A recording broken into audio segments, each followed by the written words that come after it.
मंझवा विधानसभा क्षेत्र में चुनावी प्रचार और जनसंपर्क अभियान के लिए पहुंचे कृषि मंत्री सूर्य प्रताप शाही ने विपक्ष पर निशाना साधा। कहा कि लोकसभा चुनाव के दौरान झूठ फरेब से जनता को बरगलाने वाले संविधान के बारे में क्या जाने। जिन्होंने संविधान की धज्जियां उड़ाई हों और आपातकाल लागू किया हो, वह संविधान का दर्द नहीं समझ सकते। जनता मारीचियों के झूठ फरेब को जान चुकी है। आपको बता दें कि चुनाव प्रचार में पहुंचे प्रदेश सरकार के मंत्री सूर्य प्रताप शाही ने कहा कि उत्तर प्रदेश की 9 सीटों पर बीजेपी जीत रही है। मिल्कीपुर में चुनाव होगा, उसे भी जीतेंगे। चुनाव में कमल का फूल ही खिलने वाला है। जनता धोखाधड़ी और फरेब करने वालों को जान चुकी है। लोकसभा चुनाव में लोगों को गुमराह करने का काम किया गया। इन मारीचियों को लोग समझ चुके हैं। अब की बार उनका पत्ता गलत वाला नहीं है, कमल का फूल खिलेगा। जनता समझ चुकी है। संविधान का सत्यानाश उन्होंने किया। लोगों के मौलिक अधिकार का हनन कर आपातकाल लगाए थे। मेरे परिवार के 2 लोगों को रासुका में बंद किया गया। मेरे ऊपर डीआर का 30 बार मामला दर्ज किया गया। कहा कि मोदी जी ने नए सदन में प्रवेश के दौरान सदन को प्रणाम किया। संविधान की मूल प्रति किताब को अपने मस्तक पर रखकर नए सदन में प्रवेश किया था। जनता ने यह सब देखा है। कहा कि वह लोग क्या जाने संविधान के दर्द को, जिसने संविधान की धज्जियां उड़ाई हैं।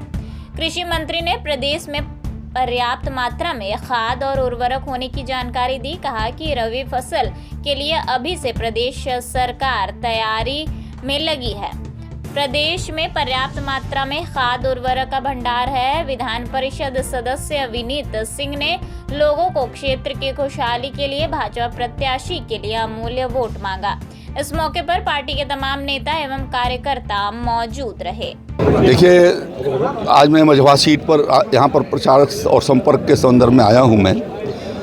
हम ये तो सीट जीतेंगे।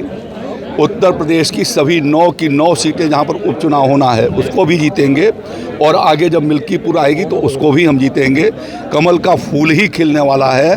और ये सब जो धोखाधड़ी और फरेब करके लोकसभा में लोगों को गुमराह करने का काम किया था, उन मारीचियों को लोग समझ चुके हैं और अब की बार उनका पत्ता गलने वाला नहीं है। कमल का फूल ही खिलेगा। बहुत बहुत धन्यवाद। संविधान को लेकर के जो विपक्ष ने आरोप लगाया था कि संविधान को बदल देंगे, तो ऐसे में मझवा से अब ये जनता समझ चुकी है कि संविधान का सत्यानाश उन्होंने कितना किया। उन्होंने ही संविधान का सत्यानाश करके मौलिक अधिकारों का हनन करते हुए आपातकाल लगाए थे। और इमरजेंसी में मेरे परिवार के 2 लोग रासुका के भीतर बंद थे। मेरे ऊपर डीआईआर का 30 दफ़ाओं में मुकदमा लिखा गया था। ये इतिहास इसको पढ़ना चाहिए कि किन लोगों ने किया, और वो बात अब जनता के दिमाग से साफ हो चुकी है।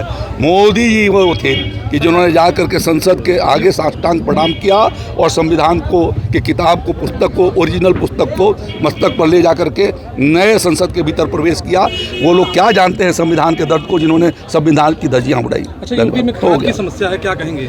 पर्याप्त मात्रा में फर्टिलाइजर है हमारे पास। इस समय डीएपी और एनपीके मिला करके लगभग 5 लाख मीट्रिक टन है। 2.5 lakh metric ton superphosphate है, और 70,000 के करीब जो है हमारे पास पोटास है। प्रदेश में कोई कमी नहीं है। 13.5 लाख ये खबर आप तक है, हमारे पास ये खबर नहीं है, और हम इसको रोज रिव्यू करते हैं और पूरे पर्याप्त मात्रा में है।